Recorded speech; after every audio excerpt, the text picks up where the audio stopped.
अस्सलाम वालेकुम नाजरीन, आप देख रहे हैं प्रोग्राम ओपीडी ऑनलाइन और मैं हूं पलवशा महमूद। नाजरीन, आज का जो हमारा टॉपिक है वो है टीथ रिलेटेड डिजीज़ के हवाले से, दांतों से मुंसलिक बीमारियों के हवाले से आज हम बात करेंगे, जिनमें दांतों का दर्द या फिर दांतों में कीड़ा लगना, ये इसकी वजूहात क्या हैं।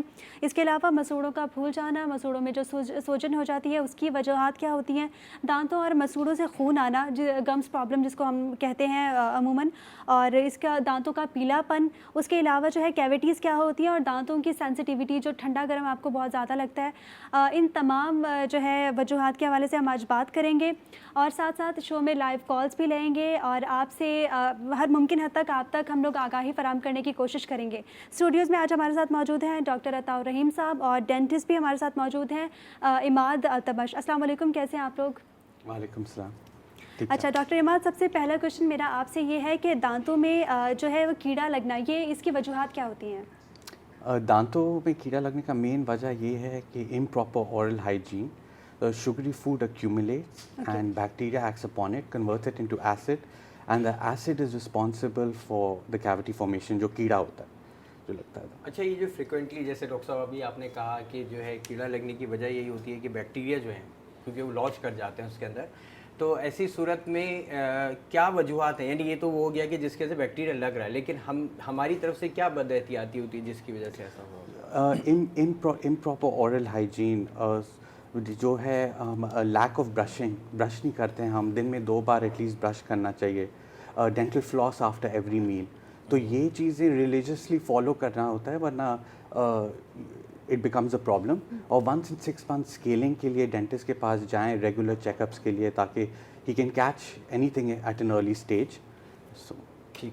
ओके डॉक्टर साहब, मैं आपसे ये पूछना चाहूँगी, डॉक्टर इमाद, मैं आपसे ये पूछना चाहूँगी कि मसूड़ों में जो सूजन हो जाती है उसकी वजूहात क्या होती हैं और उसका हम लोग उससे बचा कैसे जा सकता है? क्या ऐसी हम लोगों को फॉलो करना पड़ता है? Once again it is improper oral hygiene, मतलब कि ब्रशिंग नहीं हो रही सही से, फ्लॉसिंग नहीं हो रही, तो मैनी कॉजेज़ होते हैं इसके, मतलब कि bacteria accumulates, bacteria can cause it, improper oral hygiene, lack of flossing, scaling नहीं करवा रहे। अच्छा, तो स्केलिंग से डॉक्टर साहब आप मुझे आ रहा है, अमूमन लोग जो है वो हेसिटेट करते हैं कि जी स्केलिंग करवाने की वजह से जो है वो इनामल हमारा जो है वो ख़त्म हो जाता है और सेंसिटिविटी बढ़ जाती है और मतलब they are more prone to break, यानी टूटने की तरफ। क्या ऐसा है? ये सही बात है? I think scaling in moderation is okay, twice a year, 1 in 6 months अगर करवाने, there is no harm. Healthy gums के लिए, यानी गम्स जी के जी लिए बहुत जी, ज़रूरी होता है। For healthy gums and long lasting healthy gums scaling is very important. Okay doctor साहब, अक्सर देखा जाता है कि लोगों को अक्सर शिकायत रहती है कि दांतों में पीलापन बहुत ज़्यादा हो जाता है और वो नहीं जाता, जिसकी वजह से दांतों में बू भी फैल जाती है, तो उसका हम लोग उससे कैसे बचा जा सकता है? अवॉइड सिगरेट स्मोकिंग, पान छालिया, अवॉइड दैट, इन चीज़ों से पान छालिया अवॉइड करें, सिगरेट स्मोकिंग, और once again brush your teeth. और अच्छा, ये जो सॉफ्ट ड्रिंक्स कहते हैं डॉक्टर, सॉफ्ट ड्रिंक्स का कितना रोल है? यानी अमूमन कहा जाता है कि जी कोल्ड ड्रिंक्स ना पी जाए क्योंकि ये जो हैं एसिडिक नेचर होती हैं और टीथ जो है इसमें ब्रेक होने के चांसेस होते हैं। जी, because this contains sugar and sugar is the main aspartame causative जो agent basically for dental caries. Dental caries is the start of the process. Agar this is left untreated, it leads to root canal. Root canal is left untreated, leads to extraction. After extraction, then dental implant. So it is a sort मतलब of एक sequential chain changes हैं, तो chain है। it's better to catch it early. That's why we advise कि आप आएं 1 in 6 months, checkup करवाएं, scaling करवाएं, so we can catch everything at an early stage. And बिल्कुल, हमारे साथ एक कॉलर मौजूद है इस वक्त। अस्सलाम वालेकुम, कौन बात कर रहे हैं, कहाँ से? वालेकुम सलाम। जी, क्या सवाल है आपका? हाँ, मुझे डॉक्टर अमाद से पूछना था, मेरे दांत टेढ़े हैं, तो मैंने वो स्टिम भी लगवाई थी, लेकिन वो स्टिम के बाद भी अभी तक वही पोजीशन थोड़ी सी है, तो मैं क्या कोई अपनी क्या करूँ, क्या तो मैं सब चीज़ें ना खाऊँ या कोई नरम गीला खाऊँ जिसके ज़रिए ठीक हो जाए? मैं 2 दवा स्टिच करवाई है, लेकिन स्टिम से ना और मसला नहीं हो रहा, प्लीज़ बता दें। ओके, बहुत शुक्रिया आपके कॉल का। sorry. देखिए, इन्होंने जैसे अभी पूछा है कि इनके दांत जो है थोड़ा सा उसमें टेढ़ापन आया हुआ है, तो ऐसी सूरत में वो यही पूछ रही हैं कि क्या मैं हार्ड चीज़ें अवॉइड करूं, कि हार्ड चीज़ें ना इस्तेमाल करूं, या और क्या तरीक़ेकार है जिससे बचा जा सकता है? मैं एडवाइस करूँगा कि आप एक ऑर्थोडोंटिस्ट जो स्पेशलिस्ट होते हैं, डेंटिस्ट्री के डिफरेंट स्पेशलिटीज़ हैं, तो इसमें ऑर्थोडोंटिस्ट जो होता है ही टेक्स केयर ऑफ दिस, मतलब कि वो आपको बता देगा कि Suggest कैसे करता करें। है। मगर टेढ़े दांत होने का ये है कि फूड इम्पैक्शन होती है, फूड फंस जाता है and it leads to similar problem such as dental carrier. तो आप ब्रशिंग मेंटेन रखें, अपना फ्लॉस मेंटेन रखें और ऑर्थोडोंटिस्ट के साथ एक अपॉइंटमेंट स्केड्यूल कर लें तो वो आपको ट्रीट कर लेंगे। अच्छा डॉक्टर साहब, टेढ़े जैसे दांत अभी इन्होंने कहा कि थोड़ा सा इसमें डायरेक्शन बदल जाती है, टेढ़े होते, बच्चों में अमूमन ये चीज़ बहुत कॉमनली देखने में आती है। अब पहले मैंने शायद इतना नहीं सुना हमने, लेकिन अब ये चीज़ बहुत फ्रिक्वेंट हो गई है कि वो दांत जो है वो बच्चों में काढ़े तिरछे। सॉरी टू इंटरप्ट यू जी, डॉक्टर जी, साहब, एक परवश कॉलर हमारे ले साथ लें, मौजूद है। बिल्कुल। अस्सलाम वालेकुम, कौन बात कर रहे हैं, कहाँ से? वालेकुम सलाम, मैं मिसेस निशान बात कर रही हूँ कराची से। जी, क्या सवाल है आपका? डॉक्टर से जरा बात करनी थी। जी जी जी। डॉक्टर साहब से। जी हेलो। जी जी, अस्सलाम जी जी, वालेकुम। क्या सवाल है जी आपका? वालेकुम सलाम डॉक्टर जी। साहब। डॉक्टर साहब मुझे ये पूछना था आपसे कि आपका प्रोग्राम मिलता है, वो सुनती हूँ ना, मुझे नंबर नहीं मिलता है कि आप अभी के टॉपिक से हट के मुझे लाइन नहीं मिलती है। तो मुझे गैस्ट्राइटिस की प्रॉब्लम है। ठीक तो है। उसमें एक तो ये चाय ज़्यादा नुकसान करती है कैफीन की वजह से, तो क्या ग्रीन टी भी इसमें नुकसान करेगी मुझे? अच्छा, नहीं, और ऐसा- दूसरी बात जी। ये है, दूसरा एक और सवाल है कि इसमें उसका अल्कोहल हद का क्या रोल है इसमें? ठीक है। अगर मैं लूँ तो क्या डोज में लूँ इसको ठीक है। अल्कोहल की पूछी ना। जी जी। और टाइम अच्छा, गैस्ट्राइटिस आपको कितने अरसे से चल रहा है? क्या आप मुझे प्लीज इसका जवाब दे दें। आपको जो मेदे में सोजिश है कितना टाइम हो गया उसको? 1 साल हुआ है, मैंने एंडोस्कोपी भी करवाई थी, उसमें अच्छा। कुछ नहीं आया था। अच्छा, ठीक उसमें है। मतलब ऐसी कोई नहीं आई थी कोई लीजन ना। ठीक तो है। एंडोस्कोपी नॉर्मल आई थी, लेकिन मुझे सोते वक्त कभी कभी ना रात को सीने पे जलन पड़ती है। ठीक हो गया। उसके लिए मैं ले लेती हूँ नेक्सम गैस्ट्रोएंटरोलॉजिस्ट को दिखाया हुआ है मैंने, तो अब तो काफी कम है, लेकिन मैंने चाय छोड़ी हुई है। ठीक तो है। मैं आपसे पूछना चाह रही थी क्या मैं ग्रीन टी ले सकती हूँ कभी? जी हाँ, बिल्कुल ग्रीन टी ली जा सकती है, इसमें कोई नुकसान नहीं है। एक्चुअली बस सिर्फ ये होता है कि हम जब अमूमन ग्रीन टी जैसे खाने के बाद इस्तेमाल करते हैं, बहुत अच्छा है, क्योंकि खाली पेट में अगर आप मज़ीद कोई भी कैफ़ीन या कोई भी एक्सट्रैक्ट चाहेंगे तो वो एसिडिटी को बढ़ा सकते हैं। तो आपने सिर्फ थोड़ा सा एहतियात ये करनी है कि खाली पेट के अंदर ना इस्तेमाल किया जाए। बाकी चाय से भी ऐसे एसिडिटी नहीं होगी उस सूरत में कि जब अगर आपके पेट भरा हुआ होगा तो उसमें कोई प्रॉब्लम नहीं है। इन केस अगर ये गैस्ट्राइटिस में थोड़ा सा आपको यानी पेन या जलन रहती है तो एक मेडिसिन भी ऐड की जा सकती है। आप चाहेगा तो 12 से 1 के दरमियान इंशाल्लाह मुझे कॉल कर लीजिएगा, मैं आपको एडवाइस कर दूंगा। बहुत शुक्रिया। बिल्कुल, बहुत शुक्रिया आपकी कॉल का। मैं चाहूँगी डॉक्टर रहता, आप जो क्वेश्चन करे थे अपना वो क्वेश्चन कंटिन्यू जी, करें। मैं दांत टेढ़े होने के हवाले से बात कर रहा था कि बच्चों के अंदर डॉक्टर साहब देखा ये गया है कि अब बहुत ज़्यादा कॉमन होता जा रहा है, देखने में भी आता है छोटे बच्चों में कोई आड़े तिरछे एक तो दांत निकलना, फिर ये एक्स्ट्रा भी निकलते हुए देखते हैं कि सामने की तरफ एक दांत ऑलरेडी है और उसके आगे भी एक जो है वो एक्स्ट्रा टीथ जो है वो निकल रहा है। तो इसकी क्या अमूमन जो है वजूहात हैं कि बच्चों में इतना ज़्यादा फ्रिक्वेंसी बढ़ गई है? ये जेनेटिक फैक्टर्स भी इन्वॉल्व होते हैं इसमें। ठीक है। तो ये जो होते हैं बस डिपेंड करता है बच्चे की जो जेनेटिक मेकअप है। और तो ऐसी सूरत में क्या उस दांत को बढ़ने देना चाहिए या फौरी निकलवा देना चाहिए? अमूमन ये देखने में आता है ना, मसूड़ों के साथ ही वाइट एक प्रोमिनेंसी आना शुरू हो जाती है, तो लगता है कि हाँ सेकंड दांत भी निकल रहा है जबकि ऑलरेडी एक दांत मौजूद है। तो इसके लिए क्या रिकमेंडेड है, आप क्या कहते हैं? आई सजेस्ट कि ऑर्थोडोंटिस्ट से भी मशवरा लेना चाहिए। जी जी। Should see a doctor and go according to his advice. ठीक है जी। यानी ऐसा होता है कि इसको निकाल दिया जाए, बेहतर है कि इसको निकलवा जी दिया जी, जाए? डिसिडुअस टूथ ठीक तो निकाल दिया जाए। ठीक हो गया। अच्छा, बिल्कुल हमारे साथ एक कॉलर मौजूद है। अस्सलाम वालेकुम, कौन बात कर रहे हैं, कहाँ से? वालेकुम अस्सलाम, बेटा मंजूर हसन लाहौर से बात कर रहा हूँ। डॉक्टर साहब से एक सवाल है। जी जी, पूछें। जी, क्या सवाल है आपका? मेरे बेटी जी बेटा जी मंजूर साहब बात जी जी सवाल कीजिए। जी, वो उनके मसूड़ों में से मेरे बेटा 22 साल, ठीक उनके है। मसूड़ों में से थोड़ा सा भी कुछ करने से ब्लड निकलता है। ठीक है। और उसमें हमने सेंसोडीन भी इस्तेमाल की, सोमोजल भी इस्तेमाल की और टोट के भी जैसे होती है पेस्ट वगैरह इस्तेमाल की, लेकिन वो वक्ती तौर पे तो फर्क पड़ता है, लेकिन वो ब्लड जारी रहता है। इसके बारे में डॉक्टर साहब से जरा रहनुमाई चाहिए थी। और दूसरी ये कि इसका जवाब उर्दू में दे, जरा मुझे आसानी से समझ आ जाए। ठीक है, बहुत शुक्रिया आपकी कॉल का। जी डॉक्टर साहब। ब्लीडिंग गम्स का ये है कि आप स्केलिंग करवाएं और डॉक्टर रेकमेंड करेगा कि कितनी फ्रीक्वेंसी पे स्केलिंग होनी चाहिए। माउथ वॉश यूज़ करें, एनजीक्लॉ माउथ वॉश। सेंसोडाइन आपने यूज़ किया, मगर आई वुड एडवाइस कि आप सेंसोडाइन कंप्लीट प्रोटेक्शन टूथपेस्ट इस्तेमाल करें और डेंटल फ्लॉस भी करें हर मील के बाद।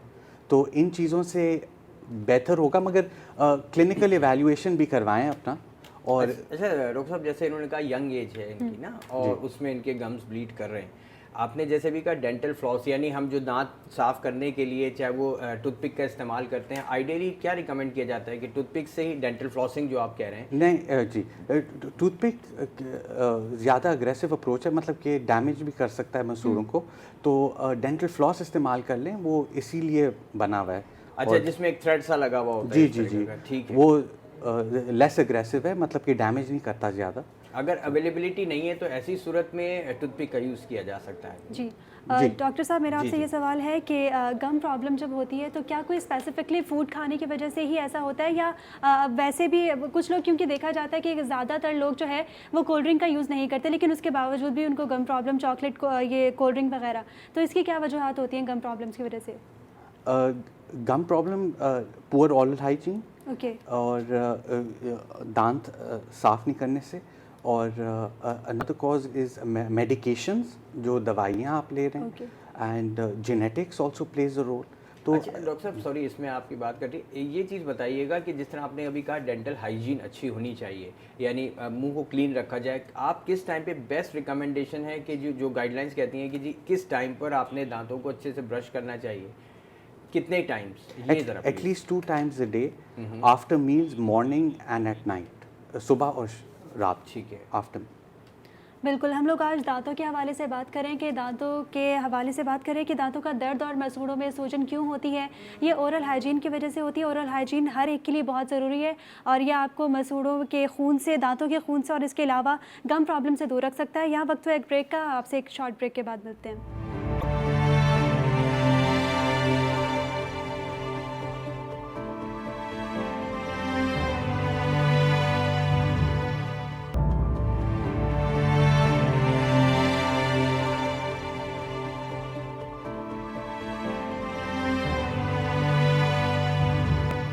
वेलकम बैक नाजरीन। बात हो रही है आज टीथ रिलेटेड डिजीज़ की, और मैं डॉक्टर अता का रुख करना चाहूँगी। वो क्वेश्चन करे थे लेकिन उनका क्वेश्चन इनकम्प्लीट रह गया था। जी डॉक्टर साहब। मैं असल में बेसिकली बात ये चाह रहा था डॉक्टर साहब से पूछना है कि अभी हम जब बात करते हैं पेन के हवाले से, जो इमरजेंसी कंडीशंस होती हैं, बाद वक्त ऐसा होता है कि घर में अद्वियात अमूमन होनी चाहिए, एनाल्जेसिक्स, और अगर मौजूद नहीं है तो ऐसी सूरत में फिर घर में अगर दर्द हो जाए दांत में, बच्चों में या बड़ों में, तो क्या फिर करना चाहिए?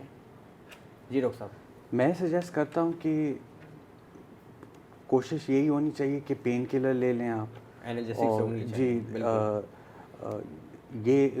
बाकी ये गार्गल्स का जो कहते हैं, जैसे नमक से जो है वो हल्का सा नीम गर्म पानी में नमक डाल के वार्म वाटर सेलाइन रिंस, जी जी, उससे आप समझते हैं बेहतरी आती है जी काफ़ी। जी, उससे भी बेहतरी आती अच्छा, है। ये क्लोव ऑयल की हम बात करते हैं या लौंग के हवाले से, इसको आप क्या देखते हैं? ये एक शॉर्ट टर्म सोल्यूशन है, ठीक है। आप यूज़ कर लें, मगर ऑफिशियली पेन किलर्स इस्तेमाल करें। ठीक हो गया, सही है। ठीक है। जी, डॉक्टर परवेज़। साहब, मैं आपसे, डॉक्टर इमाद, मैं आपसे ये क्वेश्चन करना चाहूँगी कि कुछ लोगों के होते हैं वो जेनेटिकली जो है वो टीथ स्टेन होते हैं, तो उनका क्या सॉल्यूशन है ऐसा कि वो काफ़ी जैसे 40s की उम्र में भी लोग चाहते हैं कि उनके टीथ क्लीन हो जाए, तो उसका क्या प्रोसेस होता है, सॉल्यूशन है उसका कोई? जी, आप स्केलिंग करवा लें, ब्लीचिंग करवा लें, और इन चीज़ों को आपने मेंटेन करना होगा। स्केलिंग के बाद भी आपको ब्रश और फ्लॉस करना पड़ना होगा हर मील के बाद, और ब्रश तो ट्वाइस डेली, फ्लॉस हर मील के बाद। और ब्लीचिंग आप करवाएंगी तो bleaching can last a year और 2 इफ़ अगर आप प्रॉपर्ली टेक केयर करें ब्लीचिंग का। अच्छा, ब्लीच कराने की सूरत में चाय या कॉफ़ी का अगर इस्तेमाल करते हैं फॉर एग्जांपल, जी। जो कि रूटीनली लोग कर होते हैं, तो क्या उससे वापस फौरी तौर पे हो जाता है, या उतना ही साल, जैसे आपने कहा साल 2 साल तक जो है ब्लीचिंग के बाद कोई नहीं, लास्ट नहीं करता फिर, ठीक क्योंकि चाय कॉफ़ी से जल्दी वापस स्टेन्स आ जाते हैं, तो टी कॉफ़ी को लिमिट करना होगा। सही। अच्छा डॉक्टर साहब, एक चीज़ मैं आपसे पूछना चाहूँगा, क्योंकि बहरहाल आपकी स्पेशलिटी है, जो हम इम्प्लांटेशंस की बात करते हैं आपके, जी पूरे दांत जो हैं वो बोन्स के अंदर फिट किए जाते हैं, लगाए जाते हैं, यानी पहले तो होता था कि जी रूट कनाल किया और उसके बाद जो है। डॉक्टर साहब, मैं जी। चाहूँगी मैं आपसे इस कॉलर के बाद जी, जी, क्वेश्चन करूँ। बिल्कुल। अस्सलाम वालेकुम, कौन बात कर रहे हैं, कहाँ से? जी अब्दुल सत्तार कराची है। जी, क्या सवाल है आपका? ये मेरा ये है कि मेरे दांतों में 2 साल पहले फंगस हुआ था बीमारी की वजह से। सही। उसके बाद जो है ना, फिर मैंने अभी सिटी स्कैन भी कराया, उसकी रिपोर्ट तो मुझे समझ नहीं आई, और मेरे 2 दांत भी निकल चुके हैं। उसके बाद जावड़ा जो है मेरा काफ़ी डैमेज हो गया, ऊपर से बिल्कुल घुल गया है, खत्म हो गया। ओके। कितनी उम्र है इनकी नाज़मीन? कितनी उम्र है आपकी? मेरी 71। 71। ठीक है। ठीक है, अच्छा, मैं डॉक्टर साहब से चाहूँगी कि वो, बहुत शुक्रिया आपकी कॉल का। जी डॉक्टर साहब। जी, ये जो ट्रीटमेंट आपका होगा it's case to case basis. अगर आप अपने डेंटिस्ट को भी दिखाएं कि वो आपका ट्रीटमेंट प्लान बनाएगा जैसे आपकी जो क्लिनिकल सिचुएशन है उसके मुताबिक। जनरली एंटी फंगल्स मेडिकेशन भी एडवाइज होता है एंड स्केलिंग्स, डीप स्केलिंग। तो आप अपने डेंटिस्ट को दिखा दें क्योंकि ये केस टू केस वेरी होता है, Vary तो करता है। एग्जैक्ट ट्रीटमेंट प्लान वो आपको ठीक हो गया। अच्छा डॉक्टर साहब, एंटी फंगल्स के लिए तो ये कहा जाता है कि इनका ट्रीटमेंट ज़्यादा अरसे चलता है, क्या ये सही है? मतलब 3 महीने 4 महीने या इससे ज़्यादा आपको इस्तेमाल करना पड़ता है? जी, मगर इफ़ेक्टिव ट्रीटमेंट है। टाइम ज़्यादा है मगर इफ़ेक्टिव ट्रीटमेंट है और इसके रिजल्ट्स बहुत अच्छे हैं। साइंटिफिकली एविडेंस भी है हमारे पास कि this treats it very well. ठीक तो हो एंटी फंगल इस्तेमाल करना चाहिए। ठीक है। डॉक्टर इमाद, मैं आपसे क्वेश्चन करना चाहूँगी कि अक्सर ये कहा जाता है, रूट कैनाल का नाम सुना है हमने अक्सर लोगों से, तो ये बेसिकली होता क्या है और ये सॉल्यूशन किस चीज़ का है? कौन सी ऐसी बीमारी होती है जिसकी वजह से ये करवाना पड़ता है? ये जो स्टार्ट होता है डेंटल कैरी से स्टार्ट होता है। तो ये वही है कि dental sugar accumulation of sugary foods, और फिर वो bacteria acts upon the sugar, converts it into acid, और ये कीड़ा लग जाता है, मतलब कि कैविटी फॉर्मेशन शुरू हो जाती है। अभी नाउ इफ़ दिस इज, अगर ये लेफ्ट अनट्रीटेड है तो ये जाएगा और कीड़ा स्प्रेड होके दांत के डीप टिश्यूज़ में तक पहुंच जाएगा जैसे पल्प, और उस वक्त ये रूट कनाल बन जाता है और इस वक्त बहुत पेन भी होता है पेशेंट को। यानी रूट्स को इन्वॉल्व कर लेता है, आपका मतलब है जो जड़ें हैं दांतों जी जी, की वहाँ तक पहुँच जाएगा। पल्प है काफ़ी जी। डीप रूट्स के साथ, मगर this consist of nerves and vessels, blood Okay. Vessels. तो कीड़ा इस पॉइंट तक जब पहुंच जाता है तो फिर रूट कनाल इज नीडेड। ठीक है।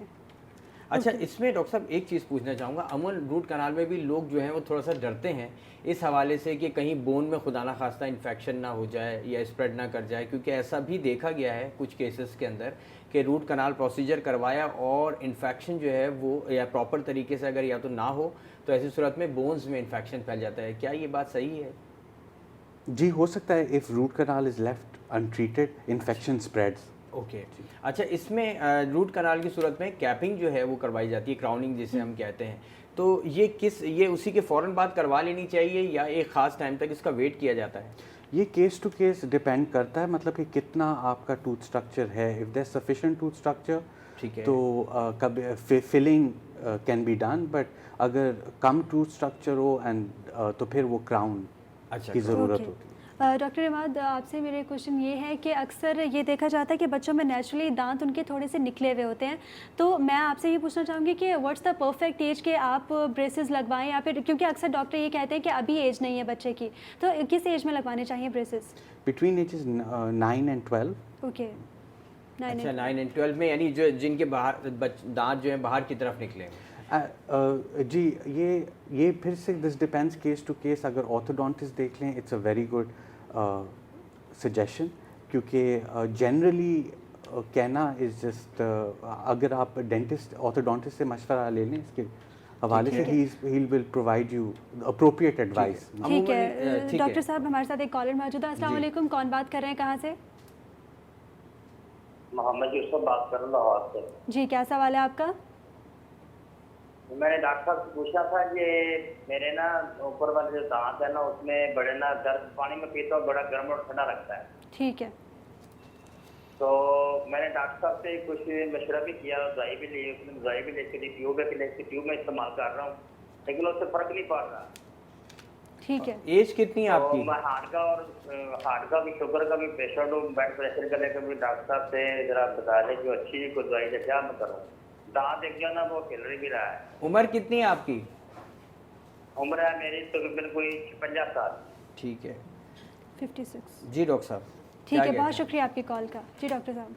जी, गर्म ठंडा दांतों में महसूस होने का ये भी वजह हो सकता है कि आपकी गम रिसेशन हो, और आप ये डेंटिस्ट से चेक करवाएं कि आपकी गम रिसेशन तो नहीं है। गम रिसेशन से मुराद ये है कि मतलब जो है गम्स ने छोड़ नहीं दिए, मकसद ये आपका, या उसमें इन्फेक्शन हो गया? गम का जो हैज़ मतलब कि in ideal amount of gum नहीं प्रेजेंट, ठीक थोड़ा है। सा कम है, जो ठीक है। होना चाहिए उससे कम है। ठीक है। इसलिए थोड़ा सा वो रूट डेंटिन एक्सपोज हो जाता है, ठीक तो है। उससे। जी जी तो मैं आपसे वो ब्रेसेस का पूछ रही थी क्योंकि मैं अगर अपने घर की बात करूँ तो मेरी छोटी बहन के दांतों में थोड़ा सा प्रॉब्लम है, उसके बाहर की तरफ है दांत। डॉक्टर्स ने उसको सजेस्ट किया था कि वो 13 to 15 एज में ब्रेसेस लगवाए, तो is it right for her और नॉट? जिस डॉक्टर ने उनको क्लिनिकली एग्जामिन किया होगा, he will be better in a better position to know. Okay. जो क्लिनिकली आपको देखेगा, क्योंकि ये जो है कोई case to case basis it depend, तो जिन डॉक्टर ने इनको देखा होगा आई एम श्योर वो उन्होंने सही एडवाइस दी। ठीक है जी। अच्छा डॉक्टर साहब, इसमें मैं ब्रेसेस के हवाले से ज़रूर पूछना चाहूँगा एक चीज़ और। अमूमन ये होता है कि जब ब्रेसेस आपने साल 2 साल का पीरियड आपने इसको लगा लिया, उसके बाद दांत जो है लाइन अप हो गए, इवन बाद वक्त हम एक्सट्रैक्ट भी करना पड़ जाते हैं ताकि स्पेस देने के लिए दांतों को सामने, तो आप जो है कैनाइन के बाद जो आपके कहलाते हैं प्री मोलर्स, उसको आप एक्सट्रैक्ट करते हैं ताकि स्पेस बन जाए।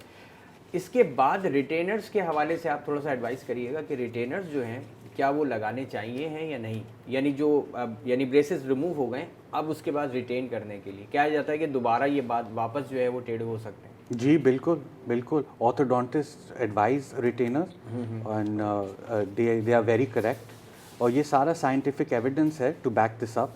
ठीक है। ये तो it's all proven clinical trial, तो इट इज़ करना चाहिए रिटेनर का, रिटेनर यूज़ अच्छा करना। डॉक्टर साहब, एक चीज़ और पूछना चाहूँगा, पलवशा अगर कॉल नहीं है तो नहीं मैं जी पूछ बिल्कुल, लूँ। आप पूछें। ये जो हम बात करते हैं विजडम टूथ की, कि अमूमन जो अकलदार जो निकलती है, जो कि 18-19 से ऑनवर्ड जो है फिर निकलना शुरू होती है, तो इसको अमूमन जो है वो क्योंकि ये बहुत एंड की दाढ़ होती है और इसमें लॉजिंग ज़्यादा होती है और सफाई सही से नहीं हो पाती, तो ऐसी सूरत में अमूमन ये डिके कर जाती है, ख़राब हो जाती है, तो इसको निकालना पड़ जाता है। तो आप क्या समझते हैं कि इसका कोई बहुत ज़्यादा रोल नहीं है, अगर इनको निकालवा दिया जाए वो ज़्यादा बेहतर है, क्योंकि रूट कनाल भी नहीं हो पा रहा होता, क्योंकि बहुत एंड में होती है। आप क्या कहते हैं इसके लिए? जी निकाल दे तो निकालना चाहिए। मैं चाहूँगी डॉक्टर साहब इस कॉल के बाद आप अपना ठीक है। जवाब दें। अस्सलाम वालेकुम, कौन बात कर रहे हैं, कहाँ से? वालेकुम सलाम जी कौन बात कर रही है? जी, मैं तस्नीम बात कर रही हूँ कराची से। जी क्या सवाल है आपका? जी, मेरा ये सवाल है कि मेरी बेटी की उम्र 18 साल है और उसके मसूड़ों में हर वक्त जी जी में कीड़ा लगता है। आप काइंडली अपना क्वेश्चन दोबारा रिपीट कर दें। आवाज़ आ रही है आपको? जी जी आ रही है बिल्कुल। जी अपना क्वेश्चन रिपीट कर दें। जी, मेरी बेटी की उम्र 18 साल है जी। उसको मसूड़ों में हर वक्त सूजन रहती है। ठीक है। मसूड़े हर वक्त सूजे रहते हैं और उसको जैसे न छोटे बच्चों को लग जाता है कीड़ा, जी इस तरह से दांतों में कीड़ा लग गया है। ठीक है, ठीक है, डॉक्टर साहब से इसका ओके। जवाब भी लेंगे। जी जी जी, मुझे कोई अच्छा सा हल बता दें या कोई डॉक्टर वगैरह बता दें। ठीक है, बहुत शुक्रिया आपकी कॉल का। जी डॉक्टर साहब। Thank you. कीड़ा लग गया। जी हाँ, इन्होंने एक तो ये बताया कि गम्स जो है ना, बच्ची की 18 साल उम्र है और उसके जो मसूड़े हैं वो स्वेलिंग है उसके अंदर, और जब डॉक्टर्स को दिखाया भी है तो कुछ ने ये कहा है कि कीड़ा लग गया है बेसिकली, तो इसके हवाले से क्या एडवाइस करते हैं आप? डॉक्टर्स अगर क्लिनिकली एग्जामिन करें और उनको कैविटी मिलती है, मतलब कि अगर कीड़ा लगा हुआ हो, तो फिर वो फिलिंग करके ट्रीट कर लेंगे। तो कीड़ा अगर लग जाए कोई बड़ी बात नहीं है, ये तो बहुत कॉमन है। सही है। और ये जो गम्स में स्वेलिंग की जी, बात करते हैं, अगर गम्स में स्वेलिंग है, इस इन्फ्लेमेशन, ये तो स्केलिंग, डीप स्केलिंग्स और ये ओरल हाइजीन इंस्ट्रक्शन से, तो डेंटिस्ट आपको बार बार शायद बुलाएं, मगर ट्रीटेबल है। और अच्छा डॉक्टर साहब, विटामिन सी का क्या रोल है? अमूमन मैंने सुना है कि जिनके गम्स की बात करते हैं तो हम कैल्शियम और विटामिन सी और फॉलिक एसिड्स की बात करते हैं, तो क्या इसका किस हद तक रोल है और कितना फ्रिक्वेंटली इसको इस्तेमाल करना चाहिए? Vitamin C causes scurvy. Vitamin C deficiency causes scurvy, which is bleeding gums. जी। तो vitamin C तो बहुत important है। जी। Oranges में vitamin C is available. Dietary आप देख सकते हैं किन फूड्स में vitamin C प्रेजेंट है, वो fruits के जी अंदर ज़्यादा है। वो आप ले लें। और फॉलिक एसिड, और ये तो बहुत important है गम, गुड गम हेल्थ और अच्छे मसूड़े हेल्थ बिल्कुल, विटामिन सी और आपकी प्रॉपर डाइट बहुत ज़रूरी है आपके दांतों के लिए, आपके दांतों को ठीक रखने के लिए। और आज हम बात करें दांतों से रिलेटेड जो जितने भी डिजीज़ हैं, जितने भी प्रॉब्लम्स हैं, आप भी कॉल करके अपने प्रॉब्लम डिस्कस कर सकते हैं। आपको यहाँ से हर मुमकिन हद तक आगाही फराहम करने की कोशिश करेंगे। यहाँ वक्त है एक ब्रेक का, हमारे साथ रहिए।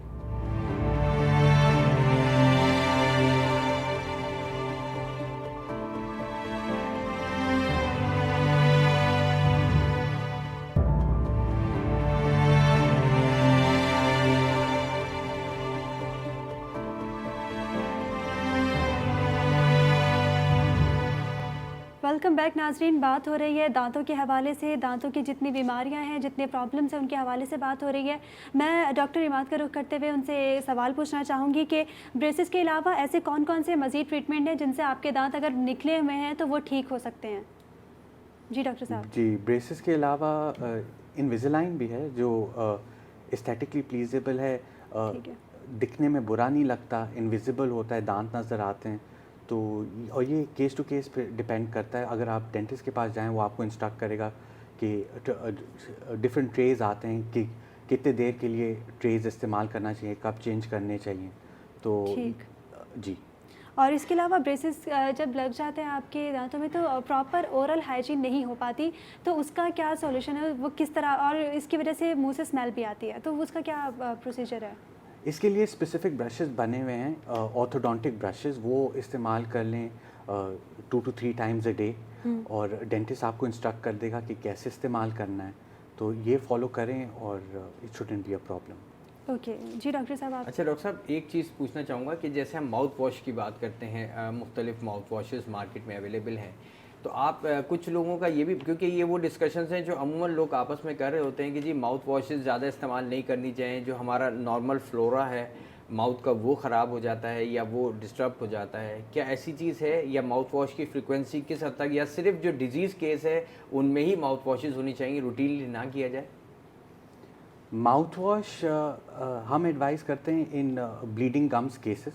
तो यूजली जैसे एनजिक्लो माउथ वॉश है, उनका एक क्लोरहेक्सिडीन, यानी रूटीनली आप माउथ वॉश रिकमेंड नहीं जी करते? जी जी, routinely mouth wash, brush and floss is enough. सही सही। अच्छा एक चीज़ और, क्योंकि टेक्निकली आप डेफिनेटली ज़्यादा बेहतर समझ, इम्प्लांटेशंस की जब हम बात करते हैं, जो ओल्ड एज ग्रुप है 60+, तो अमूमन क्या होता है कि उनके सिर्फ मसूड़े ही हैं, फॉर एग्जांपल ना, दांत है ही नहीं। तो ऐसी सूरत में, और उनकी बोन इस हद तक स्ट्रांग नहीं होती कि वो इम्प्लांटेशंस को बियर कर सके, तो फिर आप क्या एडवाइस करते हैं ऐसे पेशेंट्स में? और वो चाहते भी हैं कि थोड़ा बहुत चबा के खा सकें। जी, इस इम्प्लांट प्लेस करने में बोन जो हेल्थ है, bone health is very important and good level of bone is required. अगर ये नहीं हो तो फिर you should go for a bone graft. तो dentist is able to do a bone graft and after that he can place the implant. अच्छा, bone grafting, यानी आपने समझे बोन की थिकनेस को पहले बढ़ाया? जी जी, बोन की थिकनेस पहले से बढ़ा दी। ठीक है। अच्छा, ब्रिजिंग आप कब रिकमेंड करते हैं कि अगर फॉर एग्जांपल कोई बोन नहीं, आप ये आप कहते हैं टूथ ट्रांसप्लांटेशन नहीं करवाना चाह रहे, इम्प्लांट नहीं करना चाह रहे, तो ऐसी सूरत में जो हम ब्रिजिंग करवाते हैं, तो ब्रिजिंग किस वक्त रिकमेंड की जाती है और आप क्या समझते हैं उसकी लाइफ कितनी होती है? I think better than bridge से बेहतर इम्प्लांट है, क्योंकि ब्रिज में तो हेल्दी दांत को आप काट रहे हैं। ठीक है। तो इससे मतलब हेल्दी दांत को काटने से बेहतर है इम्प्लांट फाइल लगा करके फिर उसके बाद लेवल अप करते हैं। यानी ब्रिज का मतलब ये कि दो जो दांत हैं जो सही हैं और बीच का जो दांत नहीं है उसके दरमियान वो एक जी, मगर वो जो दो सही दांत हैं उनको आप काट रहे हैं। ठीक है। तो इट अफेक्ट्स द टूथ, मतलब कि अगर एक हेल्दी टूथ है आपको फजूल में काटना है, इम्प्लांट लगा दें तो इट्स बेटर। ठीक है, हमारे साथ एक कॉलर मौजूद है यहाँ पे। अस्सलाम वालेकुम, कौन बात कर रहे हैं, कहाँ से? हेलो हेलो जी, कौन बात कर रहे हैं? नदीम बात कर रहा हूँ जी, क्या सवाल है आपका? जी। दांतों का मसला हुआ पूछना था अपनी मिसेज के बारे में। जी पूछिए। जी, उनके दांत जो थे वो खुद गए हैं, दांत बारीक बारीक से रह गए और वो काले हो गए बिल्कुल, और फ्रंट पे वन दांत रह गया। अब इसका क्या करना चाहिए, कैसे होना चाहिए? रावलपिंडी से बात कर रहा हूँ। कितनी एज कितनी है इनकी? जी, एज इनकी है 40 के करीब है। अच्छा, ठीक हो गया। आपने कहा कि दांत थोड़े से हल्के हो गए, यानी इससे क्या टूट रहे हैं? दांत खुद खुद के टूटे और तेज से बारीक बारीक रह गए ऊपर। ओके, जी जी, ठीक है। दांत टूट के बिल्कुल बारीक बारीक इनके रह गए, इनका ये सवाल है। जी बहुत शुक्रिया आपकी कॉल का। जी डॉक्टर साहब। जी, अगर आप डेंटिस्ट को दिखाएं और एक्सटेंट पे डिपेंड करता है कि कितना आपका दांत टूटा हुआ है। अगर ज़्यादा टूटा हुआ है तो निकालना पड़ेगा, अगर कम टूटा हुआ है तो फिलिंग और इन चीज़ों से काम हो सकता है। तो आप डेंटिस्ट को दिखा दें और वो आपके सिचुएशन के मुताबिक क्लिनिकली देख के आपको आइडियल ट्रीटमेंट प्लान बता दें। ठीक है जी, हमारे साथ एक और कॉलर मौजूद है। अस्सलाम वालेकुम, कौन बात कर रहे हैं, कहाँ से? हेलो। हेलो हेलो, जी कौन बात कर रही हैं? मैं कराची से बात कर रही हूँ, नसरीन। जी क्या सवाल है आपका? मेरे दांतों में बहुत तकलीफ है, पता नहीं एसिडिटी का मसला मुझे बहुत ज़्यादा है। जी तो दांतों में दर्द है और ठंडा गर्म भी लग रहा है, उल्टे साइड पे नीचे की तरफ। ठीक है, क्या एज है आपकी? मेरी 60। 60। जी ठीक है जी, बिल्कुल डॉक्टर साहब से आपका भी पूछ लेते हैं। थैंक यू, बहुत शुक्रिया कॉल करने का। जी डॉक्टर साहब। जी उनका कंसर्न ये था कि उनके दांतों में बहुत ज़्यादा तकलीफ़ रहती है, तेज़ाबियत को उनको प्रॉब्लम है पहले से, यानी गैस्ट्राइटिस है, दावत और गर्ड हो रहा है, और तो उनके दांतों में क्योंकि बहुत ज़्यादा तकलीफ है, इसका उनका कंसर्न है। क्या एडवाइस करते हैं आप? दांतों में गर्म ठंडा मतलब गर्म ठंडा भी लगता है, और प्लस दूसरा ये है क्योंकि हेल्दी दांत नहीं होते ना, अमूमन जब आपके दांतों में दर्द हो रहा होता है, दांतों में मूवमेंट शुरू हो जाती है, हल्का सा हिलना शुरू हो जाता है। आप सबसे पहले चेकअप करवाएं डेंटिस्ट से, तो वो सिचुएशन देख लें कि क्या हो रहा है अभी, मतलब कि कैविटीज़ हैं या उससे एडवांस स्टेज है, तो वो आपको बता देंगे क्लिनिकली देख के, वो केस को देख के आपको बता देंगे। मगर गर्ड जो है इसका अगर आप इलाज करवा लें इसके लिए, यानी तेज़ाबियत पहले कम हो जाए ज़्यादा बेहतर है, जी। ताकि बार बार ऊपर की तरफ ना। जी जी, ये जो गैस्ट्रोएसोफेजियल रिफ्लक्स डिजीज़ है, ये आप इसका इलाज करवा लें। इसके लिए प्रोटॉन पंप इनहिबिटर्स होते हैं, एंटासिड्स बड़े इफ़ेक्टिव होते हैं, तो गैस्ट्रोएंट्रोलॉजिस्ट आपको प्रिस्क्राइब कर लेंगे। इसको मैनेज करना होता है और इसको मतलब कि टी कॉफ़ी लिमिटेड पीना होगा, क्योंकि ये भी बिल्कुल। ऐसे। हमारे साथ एक कॉलर मौजूद है। अस्सलाम वालेकुम, कौन बात कर रहे हैं, कहाँ से? वालेकुम अस्सलाम, मैं नाहीद लाहौर से बात कर रही हूँ। जी क्या सवाल है आपका? जी मेरा सवाल ये है कि मैंने ना कुछ अर्सा पहले तक मेरे दांत बिल्कुल ठीक थे, वाइट थे। जी तो अब ये पीले होने शुरू हो गए हैं। मैं बहुत परेशान थी, कोरोना की वजह से किसी डॉक्टर के पास भी नहीं जा सकी। मेरी एज है 46 और यानी मैं टीचर हूँ, रिटायर पिछले साल ही हुई हूँ। ठीक तो है। अब परेशान रहती हूँ कि ये दांत ऐसे क्यों होना शुरू हो गए हैं। तो ज़ाबियत थोड़ी थोड़ी रहती है मेरे में। ठीक है, बहुत शुक्रिया आपकी कॉल का। डॉक्टर साहब से बिल्कुल मैं इसका जवाब भी पूछना चाहूँगी। जी डॉक्टर साहब। जी मैं एडवाइस करूँगा कि आप डेंटिस्ट के पास जाएं, वो आपको शायद स्केलिंग करवा दें अगर आपके दांत पीले हो गए हैं। उसके बाद अगर स्टेन्स फिर भी रहें तो वो ब्लीचिंग करवा लेंगे, मगर परेशानी की बात नहीं है, ये ट्रीट हो सकता है। बिल्कुल। अच्छा, हमारे साथ एक और कॉलर मौजूद है। अस्सलाम वालेकुम, कौन बात कर रहे हैं, कहाँ से? हेलो। हेलो जी कौन बात कर रही हैं? मैं सुमेरा बात कर रही हूँ मुल्तान से। जी क्या सवाल है आपका? जी मैं ये दांतों के बारे में बात करनी थी। मेरे ना बहुत ज्यादा ना दर्द होता है, मैंने एक दांत निकलवा भी दिया है। जी तो ठंडा गरम बहुत ज्यादा लगता है और छोटे छोटे दांत ना टूटते हैं, जैसे ना दांत टूटते रहते हैं। सही। जी क्या एज है आपकी? जी जी एज क्या है आपकी, उम्र क्या है आपकी? मेरी 35 साल। ठीक है, बहुत शुक्रिया आपकी कॉल का। मैं डॉक्टर साहब से जवाब पूछना चाहूँगी। जी डॉक्टर साहब। जी अभी जैसे इन्होंने कहा कि इनको प्रॉब्लम आ रही है, इनके दांत जो है ना, एक तो येलोइश हुए में है, थोड़ा कलर डिस्कलरेशन हो रही है, तो आप क्या कहते हैं डॉक्टर? वही जैसे अभी आपने कहा कि एहतियात करनी चाहिए, कॉफ़ी या चाय के हवाले से ब्रशिंग अच्छी हो। जी, और स्केलिंग डेंटिस्ट के पास ज़रूर जाएं, स्केलिंग या ब्लीचिंग एडवाइस कर लेंगे वो। यानी स्केलिंग, यानी आपका इसका मतलब मुझे ये समझ में आया कि हर 6 महीने बाद एक दफ़ा स्केलिंग ज़रूर करवा लेनी जी चाहिए। जी बिल्कुल। हमारे साथ एक और कॉलर मौजूद है। अस्सलाम वालेकुम, कौन बात कर रहे हैं, कहाँ से? मैं जफर बात कर रहा हूँ रावलपिंडी से। जी क्या सवाल है आपका? मैंने जी आपने क्या कहा? काइंडली। जी जी आवाज़ आ रही है आपकी, कहिए। मैंने अपने दांतों के बारे में बता था, मेरे दांत पीले पड़ गए हैं, मैंने उनकी वजह पूछी है। जी क्या एज है आपकी? मेरी एज 57 है। ठीक है, बहुत शुक्रिया कॉल करने का। जी डॉक्टर साहब, इनकी भी जैसे अभी इन्होंने एज बताई कि इनकी 57 एज है, इनके दांतों में डिके ज़्यादा हो रहा है फ्रिक्वेंटली। तो एक जनरल एडवाइस आप एज अ जो कि जिनको दांतों को अब कीड़ा लग रहा है या वो समझते हैं, अच्छा कीड़े लगने की क्या पहचान है कि सिर्फ काली से कोई निशान नज़र आए तो उसे कीड़ा कहते हैं, या बाकायदा एक गड्ढा सा बन जाना जो है वो कीड़े की अलामत होता है? डेंटिस्ट जो है कीड़े को डायग्नोज ऐसे करते हैं, डेंटल कैविटी को वो प्रोब से, एक प्रोब इंस्ट्रूमेंट हमारा होता है, वो फंस जाता है उसमें, ठीक है, ब्लैक स्पॉट होता है और वो एक खड्डा किस्म का समझ लें, और उसमें प्रोब स्टिक हो जाता है, तो उससे वो कंफर्म कर देते हैं डायग्नोसिस कि ये कीड़ा लग गया, कैविटी है, कीड़ा लग गया। बिल्कुल। डॉक्टर साहब, आपने जैसे अभी हर 6 महीने बाद आपने जो है स्केलिंग रेकमेंड की है, मैंने आपसे ये पूछना है कि स्केलिंग और ब्लीचिंग से क्या, अगर हर 6 महीने बाद या साल बाद भी करवाते हैं तो दांत कमज़ोर नहीं होते उससे? नहीं, स्केलिंग इन मॉडरेशन मतलब ट्वाइस अ ईयर नहीं होते, और ब्लीचिंग अगर आप वंस अ ईयर करवा लें या वंस इन 2 इयर्स करवाएं, डिपेंड करता है कि आप मेंटेन कैसे करते हैं। ज़्यादा टी कॉफ़ी पी रहे हैं या सिगरेट पी रहे हैं, गुटखा छा लिया, तो फिर bleaching will not last long. तो सारा आप पे डिपेंड करता है कि आप कैसे, हाउ यू गो अबाउट। ठीक है। और कुछ लोगों के जेनेटिकली बहुत ज़्यादा ना दांतों में येलो लाइंस होती है, जो कि मतलब बचपन से ही उनकी होती है और उन्होंने कभी इतना गौर भी नहीं किया होता इस बात पे, जो कि रिमूव करवाना चाहते हैं, उसके लिए क्या प्रोसेस है? क्या स्केलिंग और ब्लीचिंग से ही वो रिमूव हो सकती हैं? डेंटिस्ट के पास जाना पड़ेगा, वो क्लिनिकली देख लें एक बार, तो वो बता सकते हैं कि हम ट्रीटमेंट प्लान, आपको आइडियल ट्रीटमेंट प्लान बता सकते हैं, मगर स्केलिंग, ब्लीचिंग, इनसे स्टेन्स हट जाते हैं।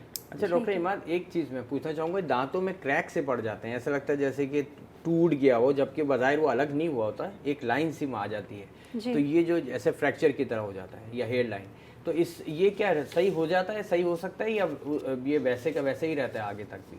जी, ये वंस अगेन डेंटिस्ट के पास जाके एक्सरे लेना पड़ता है, चीज़ें देखनी होती हैं, डेंटिस्ट को खुद क्लिनिकली एवेल्युएट करना होता है ये, क्योंकि कभी कभी ये क्रैक होता है दांत में और रूट कनाल इज़ रिक्वायर्ड। बिल्कुल, तो रूट कनाल, जी बिल्कुल रूट कनाल इज़ रिक्वायर्ड। और दांतों के हवाले से आज हमने बात की कि दांतों का दर्द क्यों होता है, दांतों में कीड़ा क्यों लगता है। इसकी बहुत बड़ी वजह आपका जो है वो डाइट भी है। आपको अपनी डाइट जो है वो प्रॉपर रखनी पड़ती है। विटामिन सी बहुत ज़रूरी है दांतों के लिए, दांतों को हेल्दी रखने के लिए। हमारे साथ स्टूडियोज़ में आज डॉक्टर अताउर रहीम साहब और डॉक्टर इमाद अल्तमश मौजूद थे। मैं इनका बहुत शुक्रिया अदा करना चाहूँगी। इंशाल्लाह कल मिलेंगे आपसे नेक्स्ट प्रोग्राम में। देखते रहिए OPD ऑनलाइन।